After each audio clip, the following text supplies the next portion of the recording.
예배 시간이 됐습니다. 다 같이 묵상 기도 드림으로 주일 오후 예배 시작하겠습니다.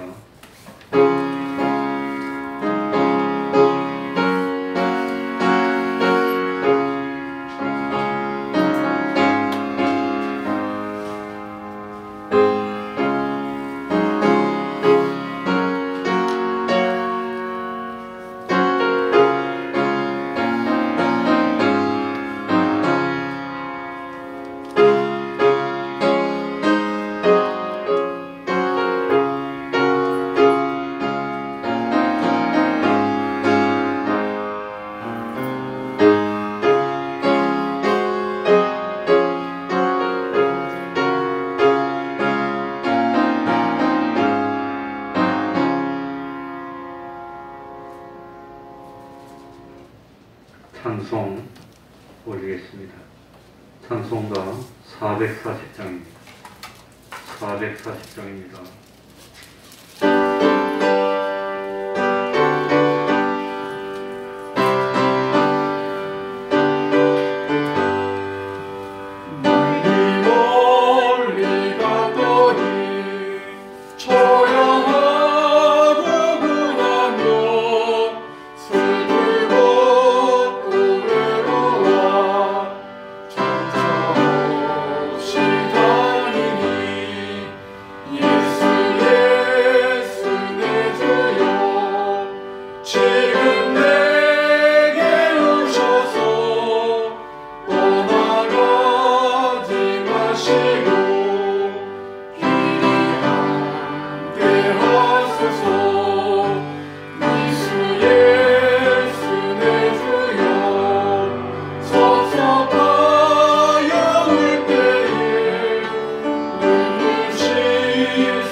이 시간에는 시편 119편을 65절부터 80절까지 교독하겠습니다.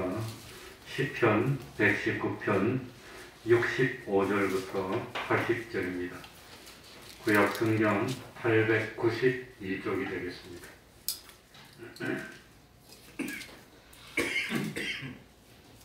교독하겠습니다.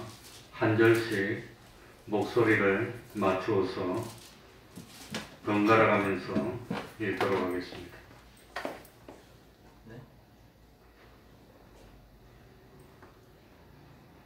교독합니다. 여호와여, 주의 말씀대로 주의 종을 선대하셨나이다. 내가 주의 계명을 믿었사오니 명철과 지식을 내게 가르치소서. 고난 당하기 전에는 내가 그릇 행하였더니 이제는 주의 말씀을 지키나이다. 주는 설하사 주의 율례로 나를 가르치소서. 교만한 자가 거짓을 지어 나를 치려 하였사오나 나는 전심으로 주의 법도를 지키리이다. 저희 마음은 설적 지방 같으나 나는 주의 법을 즐거워하나이다. 71절입니다. 고난 당하는 것이 내게 유익이라. 이로 인하여 내가 주의 율례를 배우게 되었나이다. 주의 일의 법이 내게는 천천문보다 승하니이다.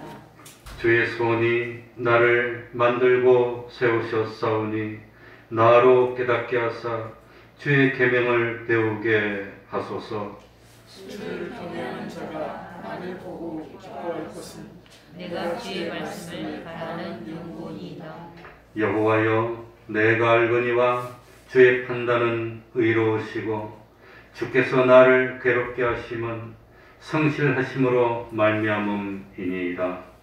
사울이 주의 종에게 하신 말씀대로 주의 인자하심이 나를 위하여 되게 하시며 주의 긍휼히 여기심이 내게 임하사 나로 살게 하소서. 주의 법은 나의 즐거움이니이다. 교만한 자가 무고히 나를 엎드려뜨렸으니 저희로 수치를 당케 하소서. 나는 주의 법도를 묵상하리이다. 주를 경외하는 자로 내게 돌아오게 하소서. 그리하시면 저희가 주의 증거를 알리이다. 내 마음으로 주의 윤례를 완전케 하사 나로 수치를 당치 않게 하소서. 아멘. 이제 하나님께 통성으로 기도드리겠습니다. 하나님 아버지, 강건케 하소서. 영육간의 강건케 하시고 아버지 하나님이시여, 하나님의 기도를 주시고 하나님 아버지, 하나님이여, 하나님이여,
하나님의 말씀 갈라디아서 1장 4절입니다.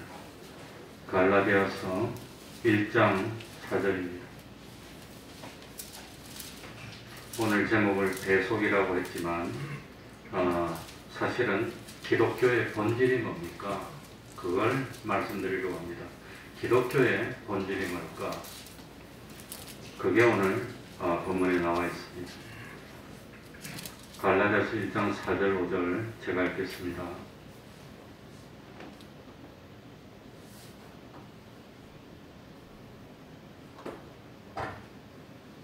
그리스도께서 하나님 곧 우리 아버지의 뜻을 따라 이 악한 세대에서 우리를 건지시려고 우리 죄를 위하여 자기 몸을 들이셨으니 영광이 저에게 세세토록 있을지어다. 아멘.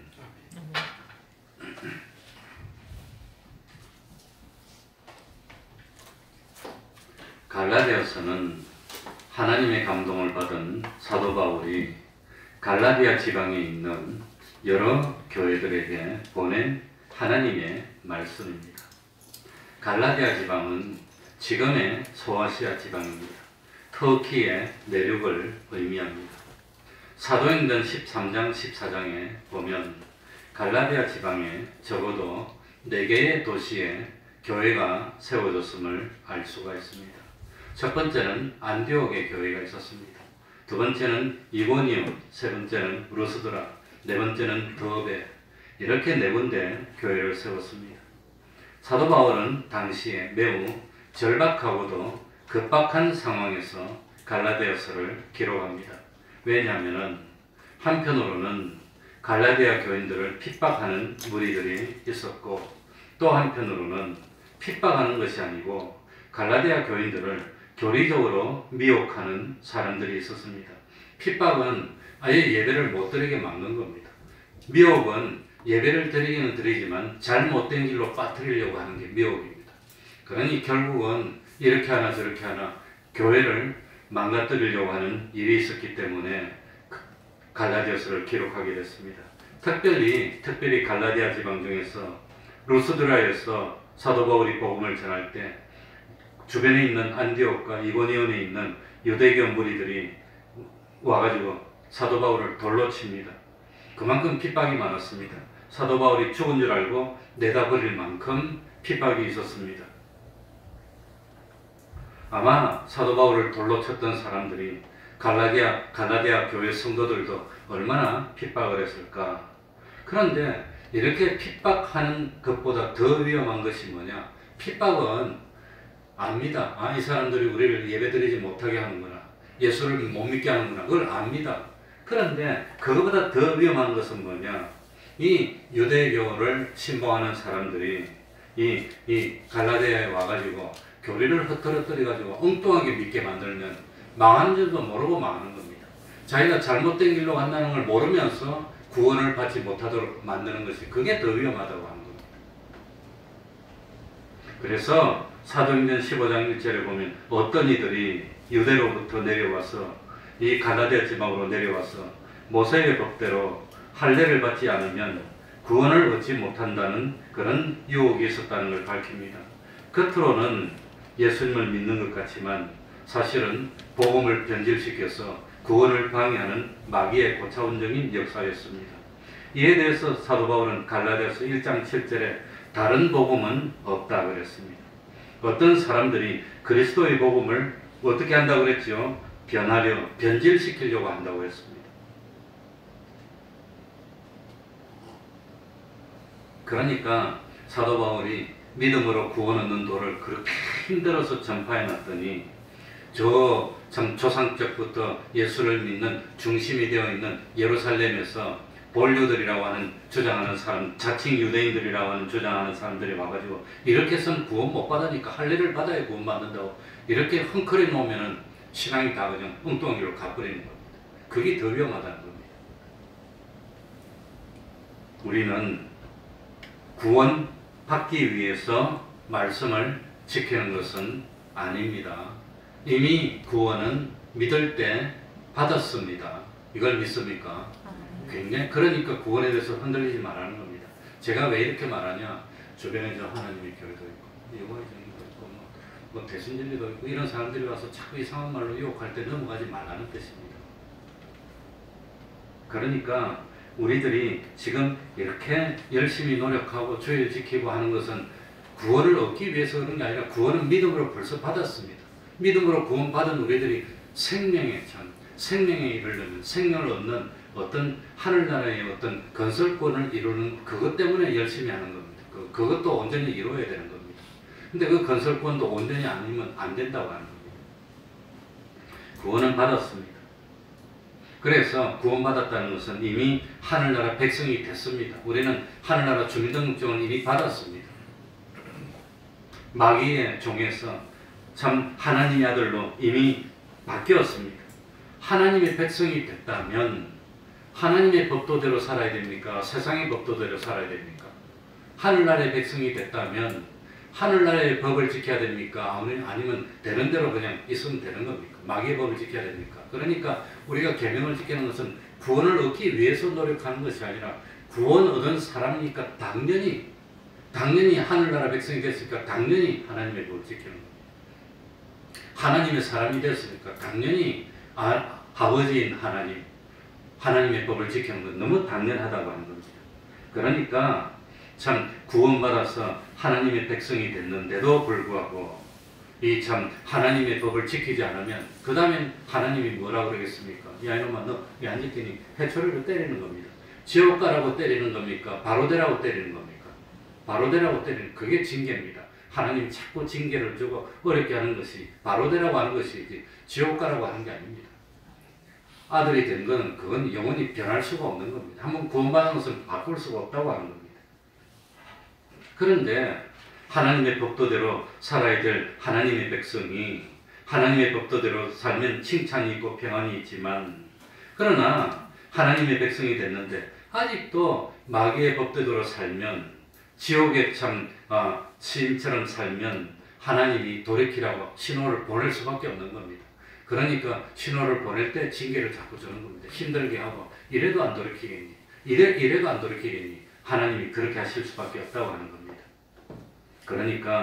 그러니까 이미 믿음으로 구원받아서 하나님의 백성이 되었고 믿음으로 구원받았다는 것은 내 노력으로, 내 능력으로, 내 실력으로 구원받은 것이 아니라 하나님의 은혜로 구원받은 겁니다.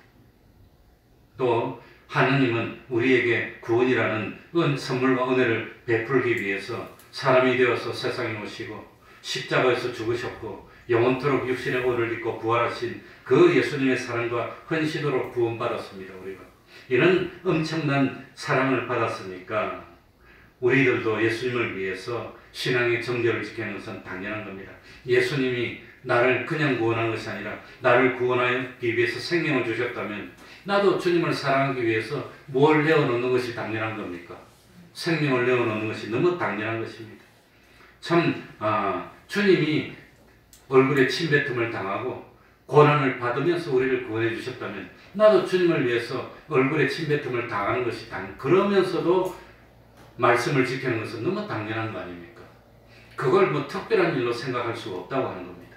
그러니까 참 핍박이 와도 참으면서 주의를 지키고 말씀을 지키고 어려움이 와도 참으면서 주의를 지키고 말씀을 지키고 신앙을 지키고 참 손해를 당해도 견디고 이렇게 하는 것은 지옥에 떨어질까봐 그런 것이 아니라 그렇게 하는 것이 뭐하다? 두 글자로 뭐하다? 당연하다는 겁니다. 맞는 거지만 맞는 것보다 너무너무 당연하다는 겁니다. 이렇게 내한테 사랑을 베풀어 줬는데 자기도 이렇게 부부가 결혼해서 한쪽은 참 뭡니까? 그 상대방 배우자를 위해서 순결을 지키기 위해서 온갖 생명을 다 내어놓고 옛날에는 어떤지 상관없어요. 믿고 난 뒤에만 그건 회개하고 이제 돌이키면 그런데 한쪽은 그냥 몰래 엉뚱한 짓 하는 거는 그거나 똑같은 겁니다. 주님이 나를 위해서 해주셨으면 나도 당연히 하는 건 그건 마땅한 겁니다. 마땅한 거. 사람의 도리입니다. 우리들이 참 하나님의 말씀을 지키려고 힘을 쓰고 애를 쓰고 노력을 하고 또 노력을 하고 또 노력을 하고 참 하나님 앞에 신앙의 정죄를 지키려고 노력을 하면은 그 노력은 하늘나라 들어가기 위한 노력이 아니라 이미 하늘나라 들어갔습니다. 이렇게 노력하다 보니까 어떤 일이 생겼지요? 힘쓰다 보니까 내 자기 자체가 변화되고 성화가 돼버렸어요. 사람이 변화돼 버렸어요. 그게 성화라고 하는 겁니다. 그렇게 노력하다 보니까 하나님의 형상을 이루게 됐고 그렇게 노력하면서 하나님과 온전히 하나를 이루어서 노력하다 보면 부분적으로 온전히 되고 완전히 돼서 하늘나라의 영광을 마련하고 상급을 마련하고 실력을 마련하고 권세를 마련하고 이렇게 된다고 하는 겁니다. 그게 계명을 지키는 겁니다. 그렇게 해서 그게 그러니까 우리가 율법을 지켜서 구원받는다면 율법을 얼마나 지켜야 됩니까? 며칠이나 지켜야 됩니까? 몇 번 지켜야 됩니까? 어디까지 지켜야 됩니까? 평생 지키다가 한 번 못 지키면 지옥 가는 겁니까? 그럼 문제가 생기는 겁니다. 어느 계명까지 다 지켜야 됩니까? 그러니 사람으로서는 이 율법을 하나도 안 빠뜨리고 다 지킬 수 있는 사람은 없어요. 그러니까 율법을 지켜서 하늘나라 못 가는 겁니다. 믿음으로 가는 겁니다.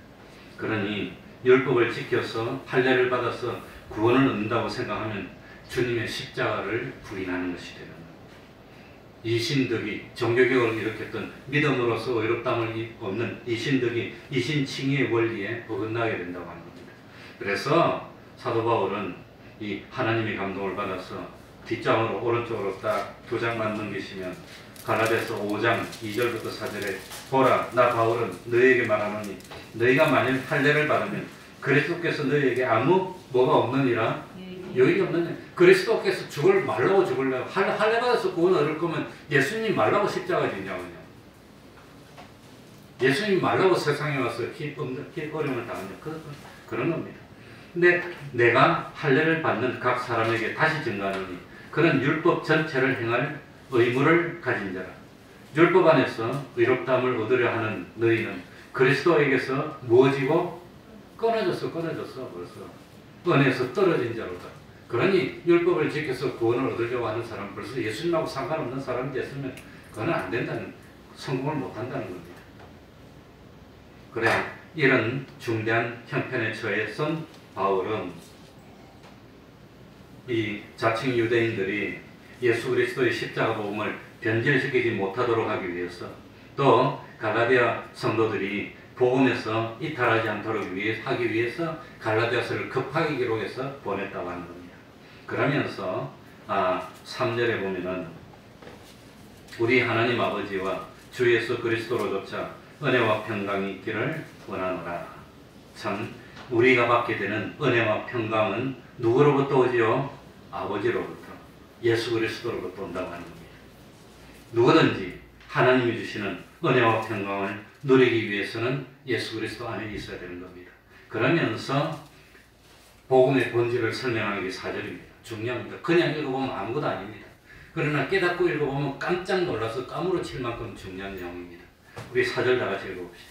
갈라디아서 1장 4절 그리스도께서 같이 읽겠습니다. 됐습니까? 그리스도께서 시작. 그리스도께서 하나님 곧 우리 아버지의 뜻을 따라 이 악한 세대에서 우리를 건지시려고 우리 죄를 위하여 자기 몸을 들이셨으니 이것이 이 말씀의 그리스도의 기원, 기독교의 근원, 기독교의 목적, 기독교의 본질, 복음의 3가지가 다 들었다는 것이 굉장히 중요한 겁니다.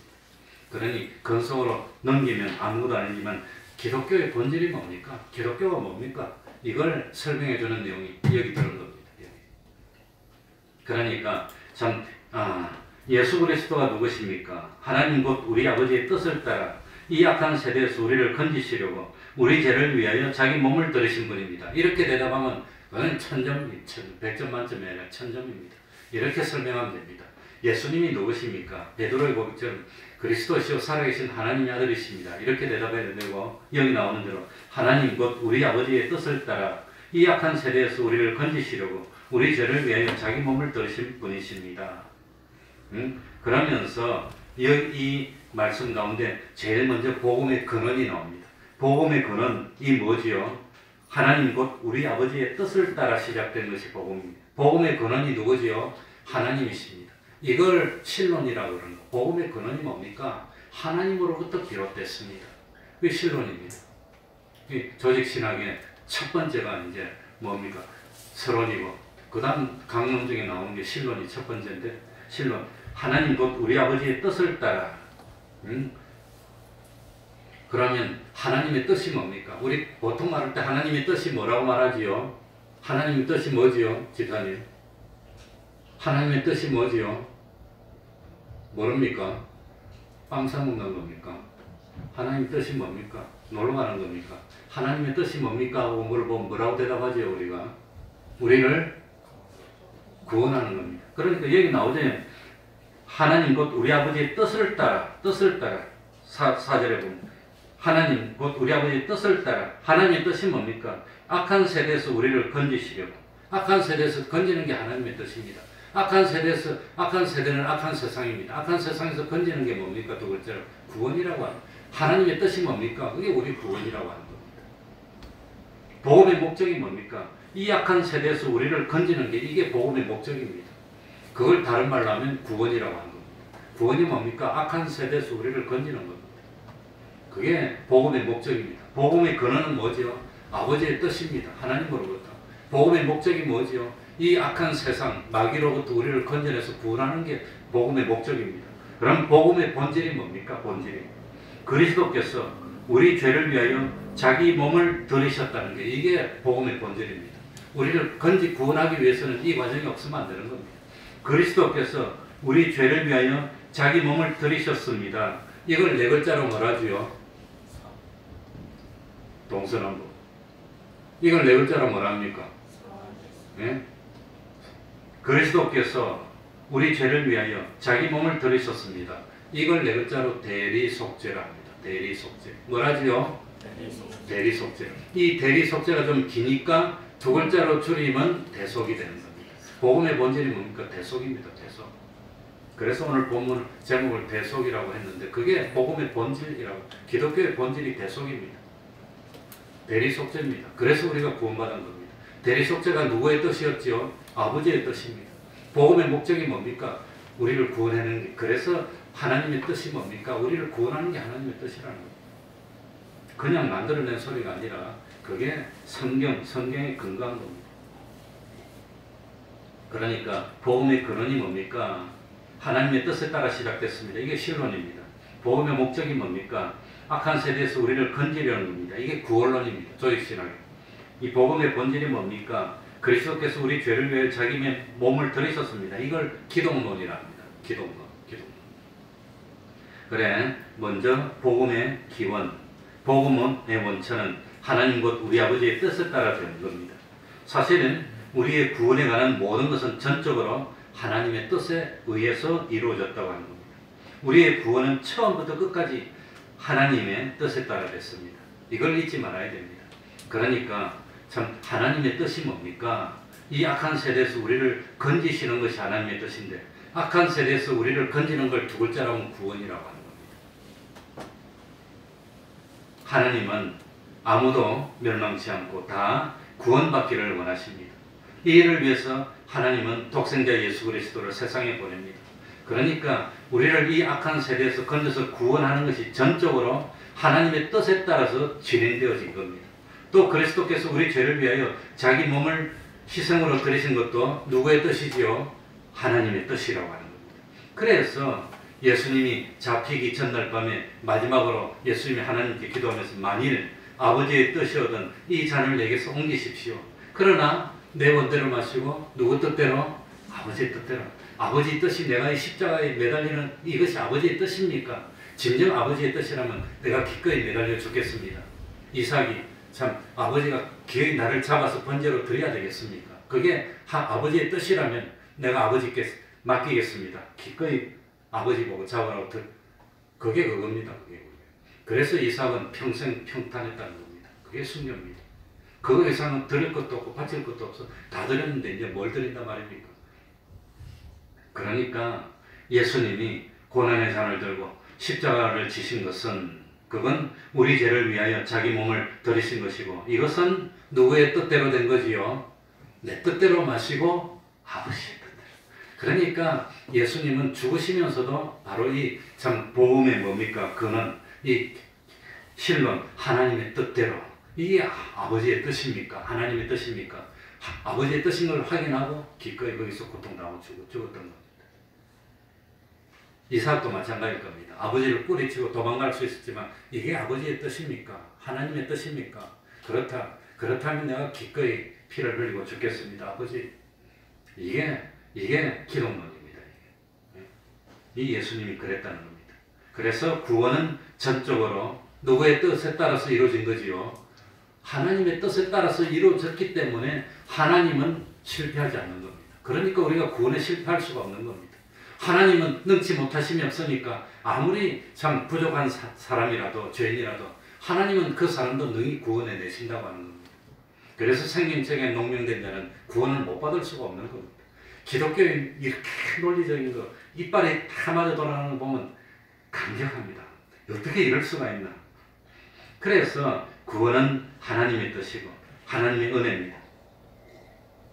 그렇기 때문에 요한복음 1장 12절 13절 영접하는 자, 영접하면 구원받는 겁니다. 곧 영접하는 것 비슷한 말은 그 이름을 뭐 하는 거지요?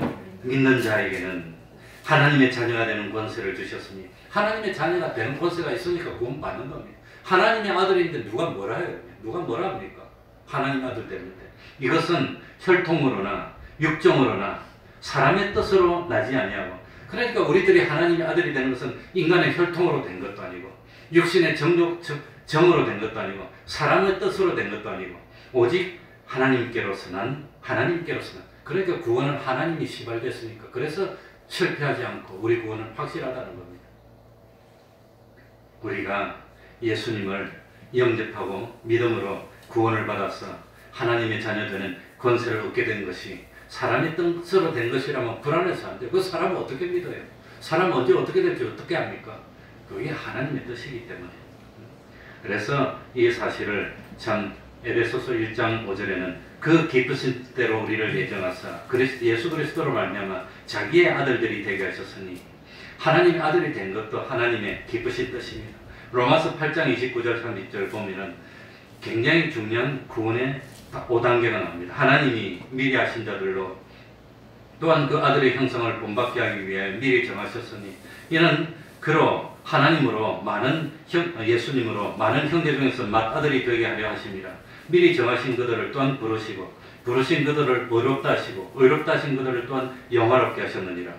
구원의 5단계. 제일 먼저 미리 아신 것, 두 번째는 미리 정하신 것, 부르신 것, 의롭다 하신 것, 영화롭게 하신 것.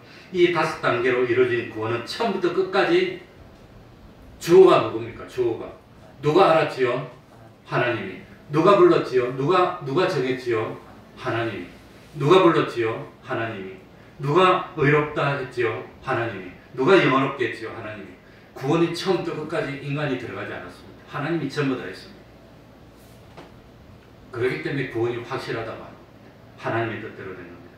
우리를 미리 하신 분도 하나님, 창세전에 우리를 하나님의 자녀로 선택하신 분도 하나님, 역사 속에서 우리를 불러주신 분도 하나님, 우리를 참 예수 그리스도를 의해서 의롭다 하신 분도 하나님, 그리고 구원의 마지막 완성인 우리를 영화롭게 한 분도 하나님. 그러니까 여기에 행위가 있습니까? 고난이 있습니까? 아니면 뭐 다른 게 끼어 있습니까? 하나님 다 했는데 그냥. 거기는 뭐 계명을 지켰다는 뭐 그런 게 안 들어갔다고 하는 겁니다. 그러니까 만일 우리의 구원이 우리 행위로 된다면 안심할 행위를 얼만큼 하면 구원됩니까? 며칠 동안 하면 구원됩니까? 무슨 행위를 해야 구원됩니까? 헷갈려요. 그러니까 안심할 수가 없어. 죽는 순간까지 왔다 갔다 하고 구원에 확신이 없는 겁니다. 그런데 참 이 성경이 딱 보니까 믿음으로 의롭다 함을 얻는, 그거 보고 루터가 종교개혁을 일으키고 칼빈이 종교개혁을 일으켜서 오늘 바로 이렇게 된 겁니다. 그만큼 기독교는 성경을 근거로 하고 바로 됐다고 하는 겁니다. 그러면 복음의 근원은 하나님이십니다. 복음의 목적은 뭐지요? 이 악한 세대에서 우리를 뭐하는 게 복음이죠? 건지는 게 복음입니다. 악한 세대. 오늘 본문에서는 이 세상을 악한 세대라고 했어요. 악한 세대. 그래서 세상은 누구 안에 있다 그랬죠? 악한 자 안에. 요한일서 맞네. 요한일서 5장 19절. 또 아는 것은 우리는 하나님께 속하고 온 세상은 악한 자 안에 처한 것이며, 온 세상은 악한 자. 이 악한 자의 대표가 누구지요? 사탄, 마귀라고 하는 겁니다. 사탄. 그러니까 참 어떻게 해서 이 세대가 마귀의 손아귀에 들어가게 됐습니까? 어떻게 해서 마귀의 손아귀에 들어갔지요? 왜 이 세상이 마귀의 손아귀에 들어갔습니까? 누구의 불순종으로? 아담 하와의 불순종으로. 아담 하와 중에서 결정적으로 아담의 불순종으로 세상이 타락하고 마귀에게 뺏겼다고 하는 겁니다. 그러니까 창세기 1장 28절에 땅을 정복하라고 그랬어요. 땅을 다스리고 지키라고 그랬어요. 근데 다스리지도 못하고 지키지도 못하고 뺏겼어. 아담이 뺏기고 말았다는 겁니다. 그래서 그 결과 사람은 마귀의 종이 됐고 세상을 마귀에게 뺏겼습니다. 그런데 참 에서가 장자의 권한, 하나님의 아들이 되는 맏아들이 돼서 하나님이 모든 것을 유업으로 받을 그 권한을 팥죽 한 그릇에 팔아먹었어요. 부자 청년은 영생의 권한을 무엇에 팔아먹었습니까? 팥죽 한 그릇이나 뭐 재물이나 그게 팔아먹었어. 성경 보면 그렇게 똑같아요. 그래서 그때부터 세상의 주인은 마귀가 됐어요. 하나님이 마귀에게 잠깐 동안 네 마음대로 해보라고 줬어요. 그래서 세상은 마귀의 손아귀에 들어가서 복잡하게 됐고 억울한 일도 많고 이렇게 고통스럽게 됐습니다. 누가복음 4장 55절 6절에 보면 예수님이 마귀를 시험할 때 마귀가 또 예수를 이끌고 올라가서 순식간에 천하만국을 보여주며 말하되 이 모든 권세와 그 영광을 내가 너에게 주리라. 이것은 나에게 넘겨준 것이러므로 내가 나의 원하는 자에게 주노라. 그러니까 나에게 넘겨줬어. 원래는 하나님이 아담 하와 보고 줘가지고 세상을 다스리고 지키면서 마음대로 잘 살고 하나님을 섬겨라. 다 해도 되는데 딱 한 가지만 안 하면 된다. 그 한 가지가 뭐였습니까? 선악과만 먹지 말면 되는데, 그런데 하필이면 할 수 있는 게 그리 많은데 선악과를 먹고 죄를 범해갖고 마귀한테 세상을 또 넘겨주고 말았다는 거. 그래서 그때부터 세상은 악한 세대가 됐습니다. 이런 악한 세대에서 우리를 건지는 것이 하나님의 뜻이고, 이 악한 세대에서 우리를 건지기 위해서 하신 일이 독생자 예수님을 세상에 보내셨다고 합니다. 그래서 우리는 무능해서 참 아무것도 할 수 없을 때 하나님께서 우리 구원의 역사를 일으키신 겁니다. 지금 갈라디아 교인들을 유혹하는 그런 율법주의자들의 문제가 뭐냐?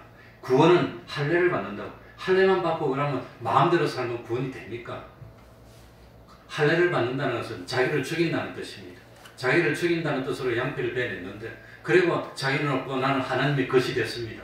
하나님의 것이 됐으면 하나님 뜻대로 살아야 되는데 할례를 받아놓고 자기 마음대로 살면 할례를 받은 겁니까? 안 받은 겁니까? 그러니까 그런 쓸데없는 짓 하지 말고 그런 할례 말고 마음의 할례를 받아라 그랬어요. 마음의 할례. 실제로 하나님 앞에서 자기를 부인하고 죽이고 하나님의 종입니다. 하나님의 것입니다. 하나님 뜻대로 살겠습니다. 실제로 사는 그게 더 중요하지 무슨 뭐 할례 받는 게 중요하냐. 그래서 마음의 할례를 받으라고 했던 겁니다. 그러니까 구원의 본질이 뭐라면은 4절 끝에 우리 죄를 위하여, 구원의 목적은 이 악한 세대에서 우리를 건져내는 것이, 그게 구원의 목적입니다. 이 악한 세대에서 우리를 건져낼 수 있는 유일한 방법은 예수님이 우리 죄를 대신 지고 십자가를 지는 것. 이게 이제 구원의 본질이에요. 그래서 예수님을 세상에 보냈는데, 그럼 예수님이 세상에 오셔서 무슨 일 하셨습니까? 뭐 했습니까? 그게 구원의 본질입니다. 4절 끝에 보면 우리 무엇을 위하여? 죄를 위하여 자기 무엇을 들으셨으니? 몸을 들였었으니. 예수님이 자기 몸을 줬으면 우리도 예수님을 위해서 몸을 내놓는 게 그게 당연한 거 아니냐는 겁니다. 그게 당연한, 우리 몸은 값어치도 없는 몸이고 예수님의 몸은 영생하는 몸입니다. 우리 몸은 죄로 가득 찬 몸이고 예수님의 몸은 의로운 몸이고 죄가 없는 몸입니다. 그런데 예수님이 나를 위해서 몸을 줬으면 우리도 당연히 참 주님을 위해서 땀 흘리기도 하고 고난받기도 하고 그러면서도 지켜야 되는 거 아닙니까? 예수님이 나를 위해 다 줬는데 난 내 마음대로고, 그건 사기꾼이면 안 되는 겁니다. 예수님의 대속이 나를 위했다면 나는 주님의 것이 되는 겁니다. 그게 맞다는 겁니다. 그래서 복음의 목적이 뭐냐? 복음의 본질이 뭐냐? 예수 그리스도께서 우리의 죄를 위하여 십자가에서 자기 몸을 희생의 제물로 들으셨다는 게 이게 복음의 본질이라고 하는 겁니다. 의인은 하나도 없다 했습니다. 모든 사람이 죄를 범하여 하나님의 영광이 이루지 못한다고 로마서 3장 23절에 말했습니다. 의인이 하나도 없다는 것이 로마서 3장 10절에 나옵니다. 하나님 앞에서 자기에게는 죄가 없다고 감히 말할 수 있는 사람은 한 사람도 없습니다. 거기다가 죄의 삭은 뭐지요? 사망입니다. 그러니까 우리 모두는 죄 때문에 영원한 멸망을 당해야 됩니다. 그러면 이 문제를 해결해야 우리가 구원을 받는 겁니다. 이 문제를 해결할 수 있는 방법이 인간에게는 없습니다. 왜? 내가 근본적으로 죄를 지었기 때문에 죄를 지은 내가 아무리 노력해도 죄를 없앨 수가 없어요. 왜냐하면 참 이 뭡니까? 더러운 걸레로 책상을 닦으면 책상이 깨끗해집니까? 더러워집니까? 더러워지는 거. 우리가 이미 죄로 더러워졌기 때문에 아무리 닦아도 우리가 깨끗해지지 않는 겁니다. 그러면 닦아서 깨끗해지려면 깨끗한 걸레가 와야 돼요. 수건이 와야 돼요. 걸레가 아니라. 예수님이 잘못하면 걸레 되겠어. 그러니까 깨끗한 참 그걸 와서 닦아야 되는데, 그래서 예수님이 죄 없는 몸으로 우리에게 와서 그 몸을 들어주셔서 그래서 우리가 참 용서를 받게 됐다고 하는 겁니다. 내가 나의 죄가 있는데 죄 있는 몸으로 다른 사람은 죄를 질 수가 없다고 하는 겁니다. 내 죄 때문에 내가 죽어야 되는데, 그러면 내 죄를 없애기 위해서 죄 없는 사람이 대신 내 죄를 져줘야 내가 죄를 용서받을 수 있는데 죄 없는 사람이 세상에 없는 겁니다. 그래서 죄 없는 사람으로 오신 분이 예수님입니다. 그러니까 하나님이 우리를 구원하실 때 무조건 너는 영생 이렇게 할 수가 없어요. 왜냐하면 하나님의 법이 있기 때문에 하나님의 법을 하나님 자신도 깨뜨리지 않는 겁니다. 너는 무조건 영생, 너는 무조건 지옥, 그럴 수가 없다고 하는 겁니다. 그래서 하나님의 진리를 어기지 않고 하나님의 지성지공법을 어기지 않고 죄의 대가는 사망이라고 하는 하나님의 말씀을 어기지도 않고 그러면서도 인간을 구원할 수 있는 방법은 죄 없으신 하나님이 우리와 똑같은 사람이 되어서 그래가지고 참 내 죄를 대신 짊어지고 죽어주시면 그거는 뭡니까? 일사부절입니다. 한 번 재판하면 같은 죄로 두 번 재판 못합니다. 같은 죄로 두 번 처벌 못합니다. 그러니까 내 죄 때문에 주님이 한 번 죽어주시면 나는 죄에서 벗어나서 해방받는 겁니다. 그래서 우리 주님이 내 죄를 대신 짊어지시고 죽음의 형벌을 대신 받아서 하나님의 법도를 어기지 않고 하나님의 법도대로 우리가 영생을 얻을 수 있는 길을 열어준 것, 이게 복음의 본질이라고 하는 겁니다. 주님이 그 일을 하셨다고 하는 겁니다. 그래서 하나님이시면서 동시에 우리와 완전히 똑같은 사람이 되어서 이 참 우리를 죄에서 벗어날 수 있도록 동정녀의 몸을 통해서 탄생하신 분이 예수님이십니다. 이렇게 죄 없는 몸으로 오셔서 참 신인 양성의 1위의 신분으로서 우리의 죄, 우리의 참 불목, 우리의 불의를 대신 지시고 십자가에서 피 흘려 죽으시면서 우리를 살리시고 참 피 흘려 우리를 살리시고 진리로 살리시고 또 참 이 성령님의 감화 감동대로 우리를 살렸습니다. 그래서 우리는 피와 성령과 진리로 살아났습니다.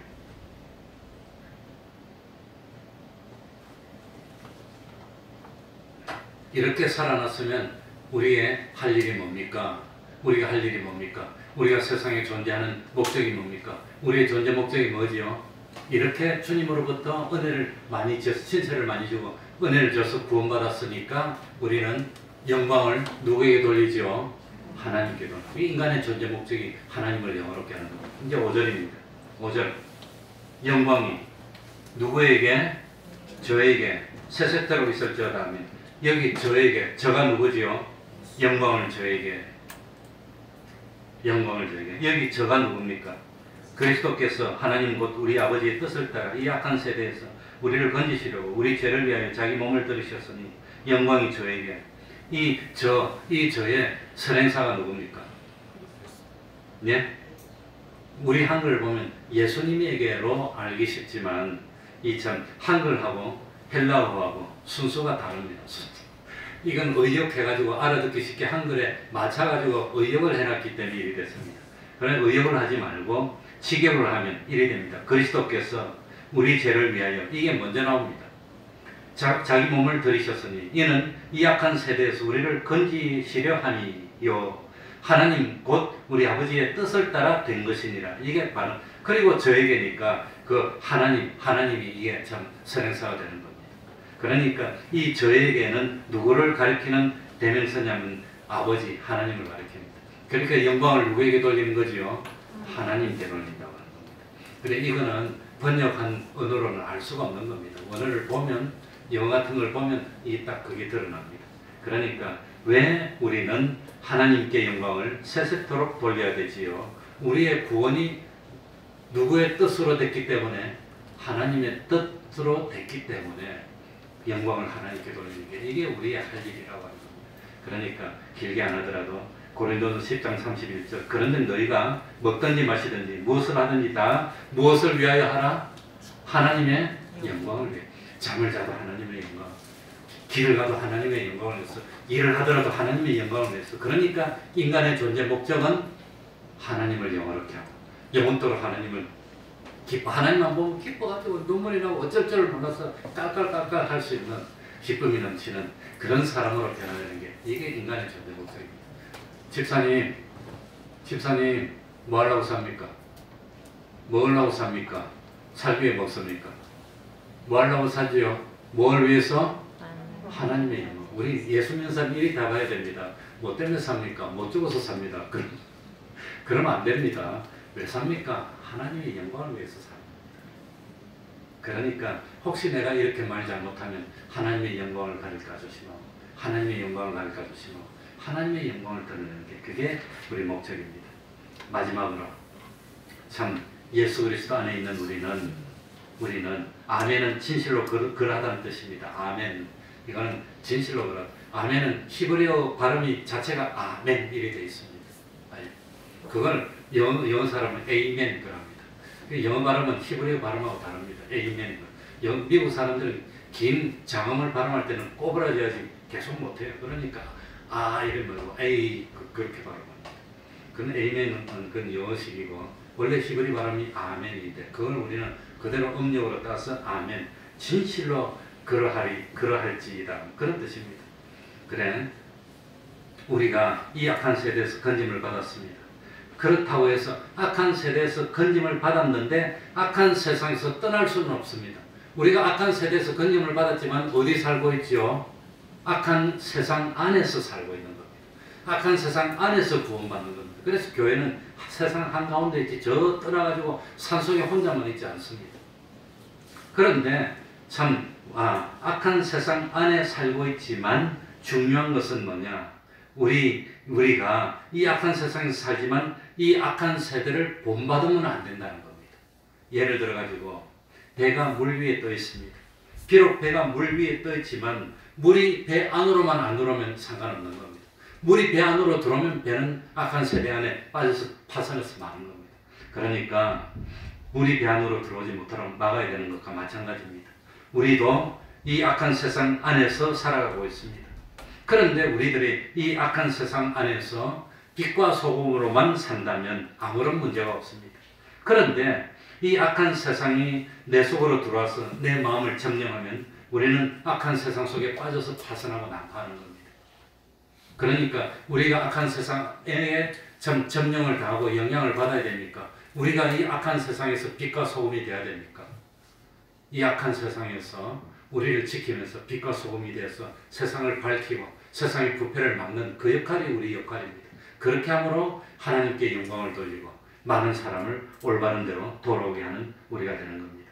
그러니 하나님의 선하시고 기뻐하시고 온전하신 뜻에 따라 하나님의 은혜로 이 악한 세대에서 건림받은 우리는 이 악한 세대를 본받지 말고 우리 몸을 하나님이 기뻐하시는 거룩한 산 무엇으로 드려야 되겠지요?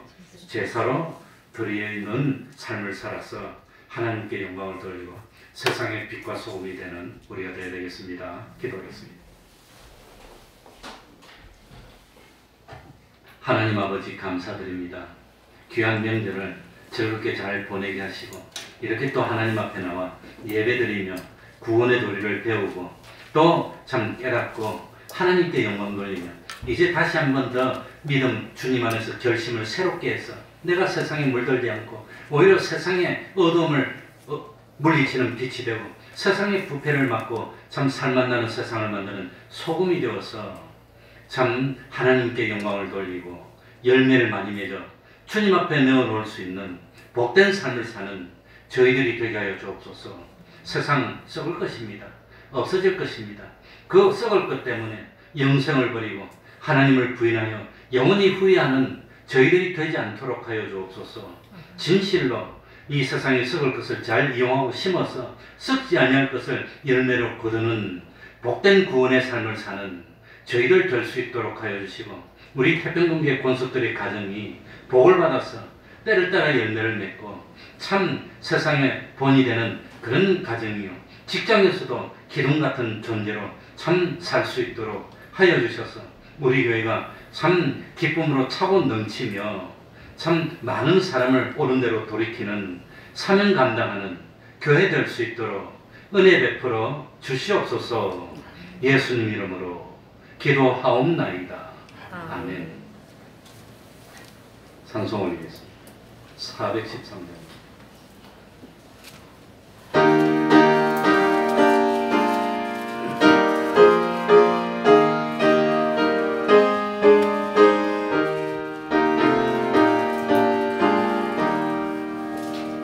외롭게 사는 이 그누구라 마음 아파 헤매는 그대로라 십자가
오직 주 예수만 널 돌보신다.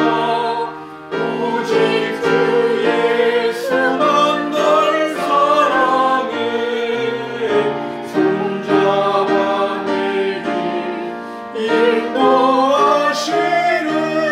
사랑의 주 예수 하나님.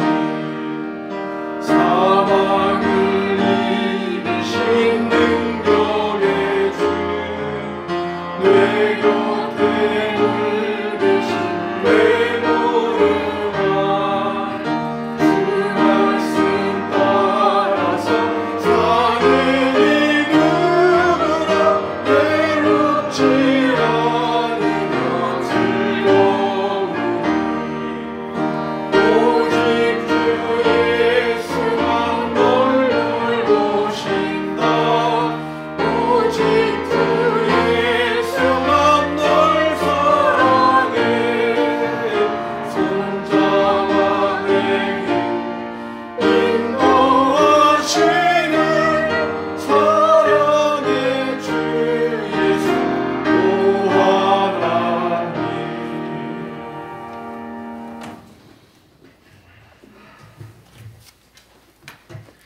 네, 광고하겠습니다. 티끌 모으면 태산이 됩니다. 기도도 자꾸 모이면 결국은 태산같이 되고 때가 돼서 인정받으면 폭발의 능력을 나타내는 겁니다. 매일 30분 기도하시기 바랍니다. 성경도 매일 읽으시기 바랍니다. 그리고 전도는 우리의 사명입니다. 의무입니다. 쓰러지면서도 해야 됩니다. 그러니까 전 가까운 데 있는 사람부터 아무튼 하나님 앞으로 인도하도록 힘씁시다. 매주 금요일 밤 8시부터 대충 한 8시 한 3, 40분까지 기도합니다. 매일 금요일마다 하고 있으니까 생각나시면 참석하시기 바랍니다. 매주 토요일 오후 4시에 찬양전도 하고 있습니다. 그러니까 누군가 감동이 되고 시간이 되면 와서 협조해 주시면 고맙겠습니다. 그리고 예배 자세 호시된 곳에 앉고, 아이들이 5층에 나가서 뛰면, 특별히 지금은 겨울에 얼어 있는데 수백만 원 들여가지고 5층에 방수를 했는데 녹색으로 막이 입혀져 있어요. 근데 확 밟아가지고 착 한번 쪼개지면 이제 비가 들어오면 또 위에서 물 다 새고 그냥 다 씁니다. 그러니까 나가지 말라고 하는 겁니다. 안 나가도록 우리가 잘 지도를 해야 되겠습니다. 그러면 다 같이 일어나셔서 3장 찬송 부르고 주기도문으로 마치겠습니다.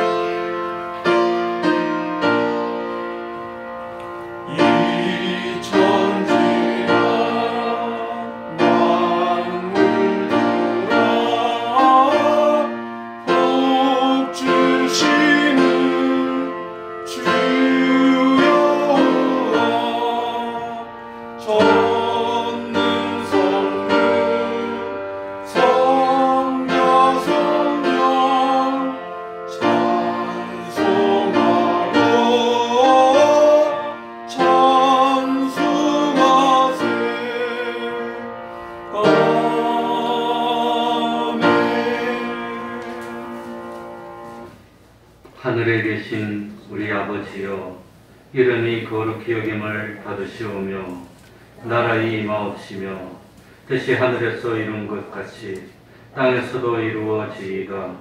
오늘날 우리에게 일용할 양식을 주옵시고 우리가 우리에게 죄지은 자를 사하여 준 것 같이 우리 죄를 사하여 주옵시고 우리를 시험에 들게 하지 마옵시고 다만 악에서 구하옵소서.